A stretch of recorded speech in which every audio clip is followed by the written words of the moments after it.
السلام علیکم ورحمۃ اللہ وبرکاتہ۔ الصلاۃ والسلام علیک یا رسول اللہ صلی اللہ تعالی علیہ وسلم۔ قرآن پاک کی سورہ بقرہ کے حوالے سے بہت ساری باتیں ہم سماعت کر رہے تھے، اور ہر آیت کے ضمن میں کچھ نہ کچھ باتیں، کچھ نکات ہم نے سننے کی اور ذہن میں اتارنے کی کوشش کی تھی۔ آج بھی اسی حوالے سے انشاءاللہ کچھ باتیں آپ کی خدمت میں پیش کرنے کی سعادت حاصل کروں گا۔ قرآن پاک میں اللہ تعالیٰ فرماتا ہے کہ وَإِذَا لَقُوا الَّذِينَ آمَنُوا قَالُوا آمَنَّا، جب وہ ایمان والوں سے ملتے ہیں تو وہ یہ کہتے ہیں کہ ہم نے ایمان لائے، ہم بھی مومن ہیں، ہم لوگ بھی ایمان والے ہیں، ایسا کہتے ہیں۔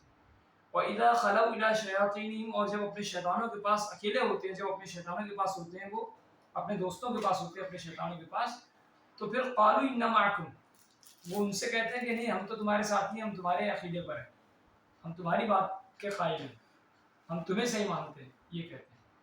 انما نحن مستہزئون، ہم تو ان کی مذاق اڑانے کے لیے ان کے گروپ میں گئے تھے، ہمارا عقیدہ تھوڑی ویسا ہے، ہم تو دوست ہیں، تو تمہارے دوست ہیں، ہمارے دل میں جو محبت ہے وہ تمہارے لیے، ہم تو بس ان کی مذاق اڑانے کے لیے ان کے ساتھ گئے تھے، ہمدرد بن کے، بس بقیہ تو کچھ نہیں ہے ہمارے دل میں، ان کے لیے کوئی جگہ نہیں ہے ہمارے لیے، ہمارے دل میں ان کے لیے کوئی جگہ نہیں ہے۔ اب اس کے بعد حال یہ ہے کہ وہ کہہ رہے تھے کہ ہم ان کی مذاق اڑا رہے ہیں، لیکن دراصل اللہ یستہزئ بہم، اللہ تعالیٰ استہزاء فرماتا ہے، وہ کسی کی مذاق، وہ کیا مذاق اڑائیں گے، اللہ تعالیٰ خود استہزاء فرما رہا ہے ان کی۔ سمجھ میں آئی بات؟ استہزاء کا معنی کل ہم نے آپ کو بتایا تھا جی۔ وَيَمُدُّهُمْ فِي طُغْيَانِهِمْ يَعْمَهُونَ، اور استہزاء فرمانا جیسے کہ اللہ تعالیٰ کی شان ہے، ویسا اللہ تعالیٰ استہزاء فرماتا ہے، اور پھر اس کے بعد انہیں ڈھیل دیتا ہے، اپنی سرکشی میں وہ بھٹکتے رہیں، ڈھیل دے دیا، جاؤ مہلت ہے تمہارے پاس، ڈھیل دی گئی ہے، اگر تم اس کے اندر کنٹرول میں آ گئے اور ہدایت پر گامزن ہو گئے تو ٹھیک، ورنہ اسی میں بھٹکتے رہو، گمراہی میں کیا کرنا ہے، گمراہی میں اڑے رہو، بھٹکتے رہو اسی میں، سمجھے نہیں؟ اب اس کے بعد قرآن پاک کہہ رہا ہے، اللہ تعالیٰ فرماتا ہے کہ اولئک الذین اشتروا الضلالۃ بالہدی، اور یہ وہ لوگ ہیں جنہوں نے ہدایت کے بدلے گمراہی خریدی۔ انہیں چاہیے تھا کہ یہ ہدایت خریدتے، لیکن انہوں نے گمراہی کو ترجیح دی، گمراہیت خرید لی۔ سمجھ میں آئی بات؟ غلط راہ کو انہوں نے اختیار کر دیا سیدھے راہ کے بجائے۔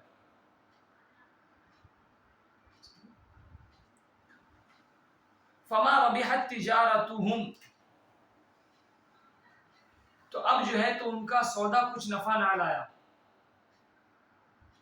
ان کا سودا جو انہوں نے بیع کی، خرید و فروخت جو کی ہے، ہدایت کے بدلے انہوں نے گمراہی خریدی ہے، تو یہ جو انہوں نے کام کیا ہے، چاہتے تو نیکی کے راہ کے مسافر بن سکتے تھے، لیکن انہوں نے کیا کیا، غلط راہ کو اختیار کیا، اسے ترجیح دی، اور انہوں نے اس پر چل پڑے۔ تو اب جو انہوں نے سودا کیا ہے، جو کام انہوں نے کیا ہے، جو ڈیلنگ انہوں نے کی ہے، جو ایگریمنٹ انہوں نے کیا ہے، وہ یہ کیا ہے کہ فما ربحت تجارت، اس کا فائدہ یہ ہے کہ انہیں کوئی فائدہ نہیں اس تجارت سے، سوائے نقصان کے ان کا کوئی فائدہ نہیں اس میں۔ فما ربحت تجارتهم، تو ان کا سودا کچھ نفع نہ دیا، کوئی سودا کوئی فائدے کا نہیں ہے۔ میں نے اچھے سے اچھے پھل خریدنے کے لیے میں نے اچھی قیمت دی، لیکن اسی کے بجائے میں اگر وہی قیمت دوں جو اچھے پھل کا ہے، اور وہی خراب پھل کے لیے میں دوں، تو کیا وہ دونوں برابر ہو سکتا ہے؟ بالکل اسی طریقے سے انہوں نے وہی کام کیا کہ اچھے پھل کی قیمت دے کے خراب پھل خرید لیا۔ قرآن کہہ رہا ہے تو ان کا سودا کچھ نفع نہ لایا، نفع، وہ پھل ہی کھانے کا لائق نہیں تھا، اب اس نے اس کو خریدا، تو یہ تو اس کی عقل کا دیوالیہ پن ہے، بیوقوف ہے وہ، کہ اچھے پھل کے ہوتے اس نے خراب پھل خریدا، اور اسی قیمت پر خریدا جس قیمت میں اچھا پھل خرید سکتا تھا۔ کس نے کیا کیا؟ گمراہیت خرید لی ہدایت چھوڑ کر۔ وما كانوا مهتدين، قرآن پاک کہہ رہا ہے کہ اور وہ سودے کی راہ جانتے ہی نہ تھے، انہیں پتہ ہی نہیں تھا کہ سودے کی راہ میں کون سی راہ اختیار کرنا چاہیے، اس کا بھی انہیں شعور نہیں ہے، اس کا بھی انہیں شعور نہیں ہے کہ کون سا ہم کو لینا چاہیے تھا۔ انہوں نے کیا لے لیا؟ گمراہیت. لینا کیا چاہیے تھا؟ ہدایت. انہیں پتا تک نہیں ہے کہ ہم اپنے لیے فیصلہ کیا کریں, کون سی چیز ہمارے لیے بہتر ہوگی, وہ تک انہیں پتا نہیں ہے. وما کانوا مہتدین, اور وہ سودا کی راہ ہی نہیں جانتے کہ کون سا راستہ, کون سا سودا کرنا چاہیے. بات سمجھ میں نہیں ہے, قرآن کہہ رہا ہے اسے. آگے مزید اللہ تعالیٰ ان کی مثال بیان فرما رہا ہے. مثلهم كمثل الذي استوقد نارا, ان کی کہاوت اس طرح ہے جس نے آگ روشن کی. ان کی مثال ایسی ہے جیسے کہ کسی ایک شخص نے آگ روشن کی, تو جب اس سے آس پاس سب جگمگا اٹھا تو اللہ ان کا نور لے گیا. یعنی جیسی اچانک روشنی ہوئی اچانک بجھ گئی ہے, اور پھر اس کے بعد وَتَرَكَهُمْ فِي ظُلُمَاتٍ لَا يُبْصِرُونَ, اور انہیں اندھیریوں میں چھوڑ دیا کہ کچھ سجائی نہیں دے رہا ان کو, سمجھ میں نہیں آ رہا اندھیرے. ایک آدمی نے آگ جلائی, آگ جلانے کے بعد جب سب جگہ جگمگا اٹھا کہ اب آگ نہیں بجھے گی, اب تو روشنی رہے گی, اچانک کیا ہو گیا, آگ بجھ گئی. کیا ہوا؟ آگ بجھنے کے بعد وہ سب اندھیرا چھا گیا ہر جگہ. اب ان کو اس میں کچھ سجائی نہیں دے رہا کہ کیا کریں, آگ تو بجھ گئی, محنت کی تھی آگ جلانے میں, آگ جل گئی, روشنی ہو گئی تھی, اچانک آگ بجھ گئی, روشنی پوری ختم ہو گئی, اب تو راستہ بھی نظر نہیں آ رہا ہے. مثال دی گئی ہے, سمجھے نہیں سمجھے؟ قرآن پاک نے عظیم مثال پیش کی. مثلهم كمثل الذي استوقد نارا فلما اضاءت ما حوله ذهب الله بنورهم وتركهم في ظلمات لا يبصرون. دیکھ نہیں سکتے, کچھ سجائی نہیں دے رہا کہ اب کیا کریں. سمجھ میں آیا؟ اب دیکھیے انہی آیتوں کے ضمن میں کچھ باتیں کل کی بقیہ گزشتہ سے پیوستہ, کل کی انہی باتوں میں سے کچھ باتیں آج بتانے کی کوشش کرو. کل کی بات میں یہ کہا گیا تھا وَإِذَا خَلَوْا إِلَىٰ شَيَاطِينِهِمْ, جب وہ اپنے شیطانوں کے پاس ہوتے ہیں, یعنی شیطان سے مراد جو ان کے دوست ہوتے ہیں, ہم نوا جو ہوتے ہیں ان کے, جب ان کے پاس ہوتے ہیں تو وہ کہتے ہیں کہ ہم تمہاری طرح ہیں, ہم تمہارے ساتھی ہیں, ہم مومن تھوڑی ہیں, ہم تو بس ان سے مذاق کرنے کے. تو یہاں جو شیطان مراد دیا گیا ہے وہ کفار کے وہ سردار مراد ہیں جو اغوا میں مصروف رہتے ہیں, جو بہکانے میں غلط کام میں مصروف رہتے ہیں, وہ لوگ. یہ منافق جب ان سے ملتے ہیں تو کہتے ہیں ہم تمہارے ساتھ ہیں. کس سے ملتے ہیں؟ اپنے شیطانوں سے نہیں, مسلمانوں سے. اور مسلمانوں سے ملنا محض براہ فریب و استہزاء اس لیے ہے, مسلمانوں کو فریب دینے کے لیے ان کے ساتھ رہتے, دھوکہ دینے کے. ایک دھوکہ دینے والا شخص وہ ہے جس کا دھوکہ دینا ظاہر ہے کہ یہ شخص بغیر دھوکے کے, جھوٹ بولے بغیر غلط کیے نہیں رہ سکتا, اس کا ظاہر ہے کہ وہ آدمی اسی صفت کا ہے. لیکن وہ شخص ہے جو ہمارے ساتھ ہی رہتا ہے, ہماری چائے پیتا ہے, ہمارے ساتھ اٹھتا بیٹھتا ہے, ہمارے گھر میں کھاتا ہے, ہمارے ساتھ رہتا ہے, لیکن ہم کو دھوکہ دے رہا ہوتا ہے. کتنا برا ہے وہ آدمی. ایک کا عیب ظاہر ہے, ایک کا ظاہر نہیں ہو پا رہا, کتنا مشکل ہے پہچاننا اس کو. یہ وہ اس میں سے, سمجھے؟ اب وہ کہہ رہے ہیں کہ مسلمانوں سے ملنا محض براہ فریب اور استہزاء اس لیے ہے, اس لیے کر رہے ہیں وہ کہ ان کے راز معلوم ہو, تاکہ مسلمانوں کے راز معلوم ہو کہ یہ آگے کیا کریں گے, نیکسٹ قدم کیا کریں گے, یہ کیسے, کیا ان کے معاملات ہوتے ہیں, کیسے عبادت کرتے ہیں, کیسے ان کے معاملات ہوتے ہیں, یہ تمام ان کو بھی پتہ چلے.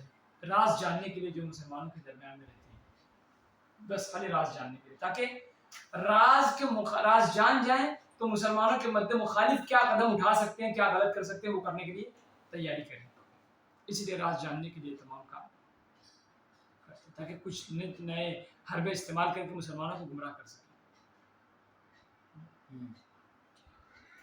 اور ان میں فساد انگیزی کے مواقع مل جائیں ان کو. جب راز معلوم ہوگا کہ فلاں آدمی نیکسٹ اسٹیپ کیا کرنے والا ہے, جب مجھے پتا ہے تو پھر میری تیاری بھی اس کے برخلاف اس سے زیادہ مضبوط ہوگی. میری تیاری ہے نہیں, اس سے زیادہ مضبوط تیاری ہوگی. کیوں؟ کیونکہ مجھے پتا ہے کہ فلاں آدمی ایسا اسٹیپ بڑھانے والا ہے, تو میں اس سے مضبوط قدم بڑھاؤں گا. میری تیاری اس سے زیادہ مضبوط ہوگی, اس سے زیادہ ہارڈ ورک کروں گا میں. بالکل اس طریقے سے منافقین بھی کیا کرتے. اب بتا رہے ہیں یعنی اظہار ایمان تمسخر کے طور پر کیا، یہ اسلام کا انکار ہوا. یہ سمجھے؟ انہوں نے اپنے ایمان کو، منافقین نے اپنے ایمان کو ظاہر کیا مذاق کے طور پر، سیریس نہیں لیا اسلام اور ایمان کو. انہوں نے بس مسلمانوں کو فریب دینے، دھوکہ دینے کے لیے اور مذاق اڑانے کے لیے، مسلمانوں کی یا اسلام کی مذاق اڑانے کے لیے انہوں نے مسلمانوں سے ہمدردی جتائی اور اپنے ایمان کا اظہار کیا کہ ہم بھی مومن ہیں. وَإِذَا لَقُوا الَّذِينَ قَالُوا وَإِذَا لَقُوا الَّذِينَ آمَنُوا قَالُوا آمَنَّا. جب وہ مومنوں سے ملتے ہیں تو کہتے ہیں ہم ایمان والے. جب مومنوں سے ملتے ہیں تو وہ اپنے ایمان کو پیش کرتے ہیں کہ ہم بھی آپ کی طرح مومن ہیں. تو یہ جو ہے مذاق کے طور پر ہے، اور جب یہ مذاق کے طور پر وہ یہ کرتے ہیں تو یہ اسلام کا انکار ہوا ہے. وہ مانتے ہی نہیں، ان کے عقیدے میں نہیں ہے کہ اسلام سچ ہے، پھر اس کے بعد بھی وہ جا رہے ہیں اظہار کرنے کے لیے. تو اس سے پتہ ہی چل رہا ہے کہ وہ اسلام کا انکار ہی کر رہے ہیں. کسی چیز کا مذاق اڑانا ہے یعنی انکار ہی کرنا ہے. سمجھے؟ مسئلہ کیا نکلا؟ مسئلہ بھی کچھ نکل رہا اس سے. انبیاء علیہ السلام اور دین کے ساتھ استہزاء و تمسخر کفر ہے. اللہ کے جو نبی ہیں ان کے ساتھ مذاق، ان کا مذاق اڑانا یا ان کے اوپر کچھ طنزیہ جملے کہنا، ادب کے خلاف کوئی بات کہنا اور یا ان کی مذاق اڑانا، یا دین کے کسی پارٹ کی مذاق اڑانا، حصے کا مذاق اڑانا یا اصول کا مذاق اڑانا، استہزاء و تمسخر، مذاق اڑانا اور مسخری کرنا. ایک ہوتا ہے مذاق اڑانا، ایک ہے کہ مذاق اڑا کے لوگوں کو ہنسوانا، لوگ ہنسیں، ایسا کرنا کہ لوگ اس پر ہنسیں. یہ دونوں جو ہے وہ قرآن نے کہا. مفسر علیہ رحمت و رضوان نے فرمایا کہ یہ کفر ہے، اسلام کے اصول کو توڑنا ہے، کفر ہے. بات سمجھے؟ سمجھ میں آئی بات؟ آگے دیکھیے شان نزول کیا ہے، اس آیت کے نازل ہونے کا بیک گراؤنڈ کیا ہے وہ بتائیں. یہ آیت عبداللہ ابن ابی وغیرہ، یہ منافقین کے سردار ہیں. عبداللہ ابن ابی، نام کتنا اچھا ہے، کام کتنا گھٹیا ہے. نام کتنا اچھا ہے، کام کتنا گھٹیا ہے. یہ جو ہے عبداللہ ابن ابی، اس کو کہتے ابن ابی بھی کہتے ہیں لوگ، ابن ابی بھی کہتے ہیں. دیکھیے منافقین کے حق میں نازل ہوئی. یہ عبداللہ ابن ابی کی منافق اور یہ اس کے جتنے ساتھی چیلے چپاٹے تھے ان کے حق میں نازل ہوئی، ان لوگوں کے تعلق سے نازل ہوئی. ایک روز انہوں نے صحابہ کرام کی ایک جماعت کو آتے دیکھا. صحابہ کرام کی ایک جماعت آ رہی تھی. صحابہ کرام تھے، جماعت کا مطلب وہ جماعت نہیں جو دیوبندی جماعت نکالتی ہے. جماعت کا مطلب وفد، group, a group of people, a group of companion of Prophet Muhammad صلی اللہ علیہ وسلم. حضور علیہ السلام کے مقدس صحابہ کی جماعت آ رہی تھی، لوگ آ رہے تھے، وفد تھی. جب دیکھا تو ابن ابی نے اپنے یاروں سے کہا دیکھو میں کیسا بیوقوف بناتا ہوں، دیکھو میں کیسا بھی کیا کرتا ہوں. بولتے ہیں نا میں اڑاتا ہوں اس کی مذاق اڑاتا ہوں، ایسا کچھ کہتے ہیں. تو اب